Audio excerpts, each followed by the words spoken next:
Yeah, another comic review. Yeah, I know, I'm just kind of blazing right through these comic reviews, aren't I? That might slow down for a little bit, but yeah. A lot of these were major comics I wanted to read and really talk about. Anyway, today we're going to be talking about Symbiote Spider-Man King in Black. So, Symbiote Spider-Man, let's actually talk about Symbiote Spider-Man. Symbiote Spider-Man is basically the series of miniseries set during the quote-unquote 80s, or as Marvel would call it, 5 years ago. And essentially what it is are like lost story, these miniseries that tell lost stories of Peter Parker when he still had the symbiote attached to him. And they are written by Peter David. That's a plus. Negative, the artwork is done by... That's the Price is Right bad theme. Greg Land. Yeah. Literally, it's literally like that Simpsons scene where it's like it's a symbiote. It's a Spider-Man miniseries. That's good. It's set during the 80s as Lost Stories. Oh, okay. Oh, that's bad. But Peter David is writing it. That's good. The artwork is done by Greg Land. Ooh, that's bad. So, yeah, but this is the one I wanted to read. I've thought about reading the other miniseries, like, especially the second one involving the Hobgoblin and with Doctor Strange, and they are doing another one, a new one, because this is actually, like, Land and David keep pumping these out. I guess they just sell really well. The first one was meant to be a cheap cash-in for Far From Home, and... they just kind of kept going. Now, this is interesting because not only is this it's a miniseries, but it's a tie-in to the Marvel event King in Black, which my friend Mount Vernon Kid is supposed to be sending me at some point. I'll do a review of that when it comes out. But yeah, so Symbiote Spider-Man is a tie-in. But how can it be a tie-in, you say? It's set in the 80s. How can it be a tie-in to a comic that's going on at then present Marvel? Well, oh, sorry. Oh, my back. Anyway, how can it be a tie-in if it is supposed to be set in the past?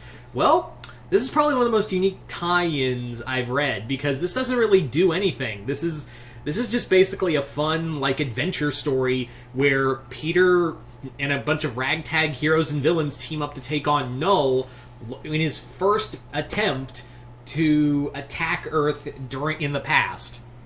So... yeah, what this should really be called, while it is called Symbiote Spider-Man King in Black, it should be really called Symbiote Spider-Man Hangs Out with all the characters who are going to be big in Disney Plus. No, really, that's what it really feels like. Because, look, you have Black Knight. Yeah, he's going to be in Eternals. You have the Watcher. What if? You have Kang the Conqueror, Loki, and, of course, future Ant-Man movie. Rocket Raccoon, Guardians, of course. And Monica Rambeau, aka the second Captain Marvel and you should go check out WandaVision. Yeah, it's literally like Peter David was assigned, like, okay, if you're gonna do this story, Peter, you gotta put in these characters specifically. Thankfully, all of these characters do have merit, especially Black Knight and Monica, who were in the Avengers at that time period, so it's not weird. And the only thing that feels out of place is that Rocket wasn't part of the Guardians of the Galaxy. He wasn't part of the Guardians... a lot of people forget this, but Rocket was just a scavenger and a pirate for a while. He wasn't a member of the Guardians until, like, post Annihilation. A lot of people forget that. And, of course, Kang is here, the Watcher is here, and yeah. So Peter is... wrapped up in an adventure where essentially this villain called Mr. E, no, really, that's his name, stop laughing.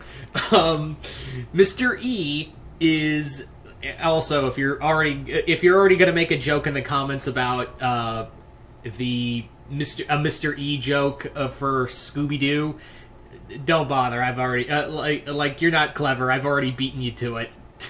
Because, yeah, it's literally like the moment the villain reveals himself as Mr. E. Even Spider-Man's like, that's fucking dumb. This is literally one of the dumbest names I've heard. But yeah, it's actually kind of a fun story where Spider-Man has to team up with a bunch of heroes and villains who he's never really like hung out with before. He's never really encountered all of these heroes and villains before.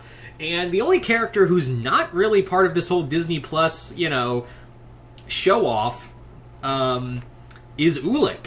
Ulik the Rock Troll, one of Thor's villains. A character I'm surprised has not appeared yet in any MCU stuff.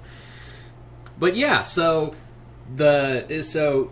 Peter, also they dance around the fact that yes, Null is connected to the symbiote, but he's never but Peter's never really gets into that. And again, that's one of the problems with this comic is that while it is a fun adventure, it does feel like we're kind of tap dancing around that Spider-Man symbiote, that the symbiote should be connected to Null, and yet they do nothing with it.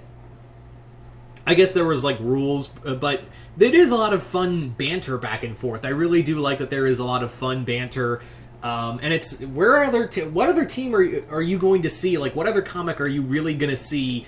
The Watcher, Ulik the Rock Troll, Monica Rambeau, Captain Marvel, Spider-Man in the black costume, Rocket, and Kang the fucking Conqueror all in one team. And keep in mind, this is 5 issues, and it actually handles itself pretty well. It's actually it's a well-paced comic, actually.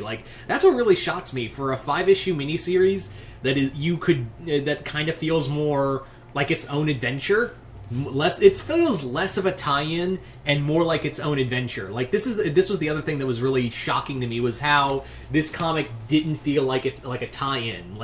This was all about Null. Null's barely in it. It's really Mr. E who is the villain, who is this kind of shadow symbiote creature.